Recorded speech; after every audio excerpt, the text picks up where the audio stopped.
नमस्कार मेरे प्यारे बच्चों। तो हम हमारे हिंदी पाठ्य पुस्तक व्याकरण से क्रिया पढ़ रहे हैं। क्रिया में हमने कर्म के आधार पर क्रिया के दो भेद किए थे।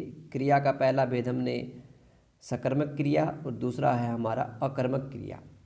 तो सकर्मक क्रिया जो हमने कर्म के साथ जो क्रिया थी उसको पढ़ लिया है। तो आज हम अकर्मक क्रिया के बारे में पढ़ेंगे और जानेंगे कि अकर्मक क्रिया क्या होती है। तो आइए चलते हैं हमारी क्रिया की ओर।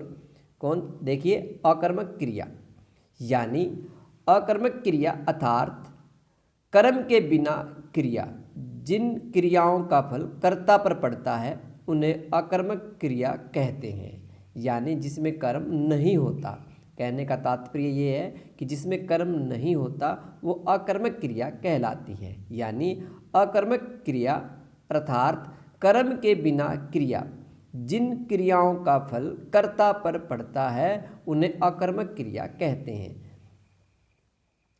वाक्य में आई जिन क्रियाओं को कर्म की आवश्यकता नहीं होती, कि वाक्य में जो क्रियाएं आएगी उन्हें कर्म की आवश्यकता नहीं रहती। और यदि कर्म की आवश्यकता नहीं है तो वो क्या कहलाती है?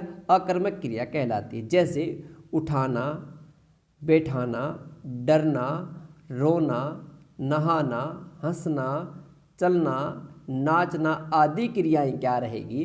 अकर्मक है, यानी कि ये क्रियाएं क्या है? अकर्मक रहेगी और अकर्मक है।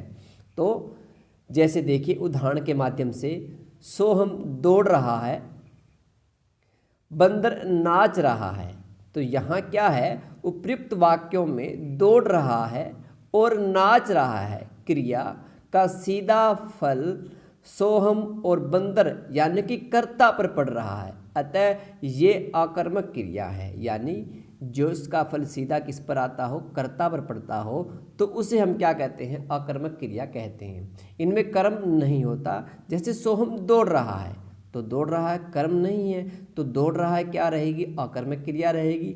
बंदर नाच रहा है, यहाँ नाच रहा है तो कर्म नहीं है, तो ये भी क्या रहेगी? अकर्मक क्रिया रहेगी। तो आइए कुछ और जानते हैं अकर्मक क्रिया के बारे में। अकर्मक क्रिया के पहचान के लिए क्रिया के साथ क्या, किसको अथवा किसे लगा करके प्रश्न कीजिए।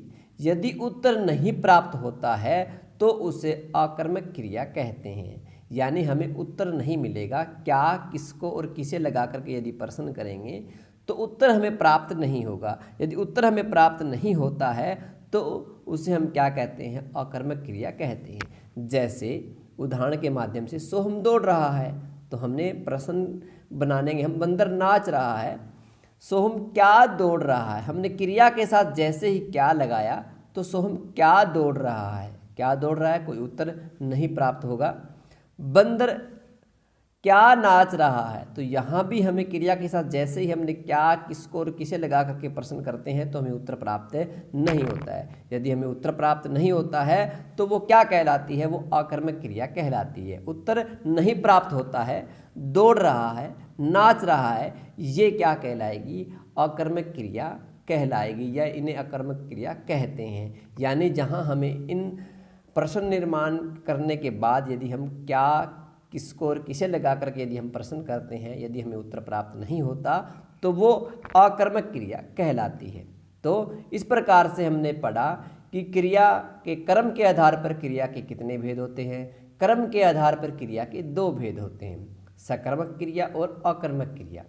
सकर्मक क्रिया किसे कहते हैं? जिस क्रिया में क्या हो? कर्म हो, और कर्म हो या फिर क्रिया को कर्म की अपेक्षा रखती हो या आवश्यकता हो, तो वहाँ क्या रहेगी? सकर्मक क्रिया रहेगी, यानी कि कर्म के सहित। फिर हमने सकर्मक क्रिया के दो भेद किए थे, एक कर्मक क्रिया और द्विकर्मक क्रिया। एक कर्मक क्रिया जिसमें एक कर्म होगा, द्विकर्मक क्रिया जिसमें क्या होंगे? दो कर्म होंगे। उसी प्रकार से आज हमने की है अकर्मक क्रिया, यानी अकर्मक जिसमें कर्म नहीं होता, कर्म के बिना ही, यानी कि जिन क्रियाओं में कर्म की आवश्यकता नहीं होती। कर्म की आवश्यकता जहाँ नहीं होगी वहाँ क्या रहेगी? अकर्मक क्रिया रहेगी। तो आज के लिए इतना ही था। आपका दिन शुभ रहे। धन्यवाद।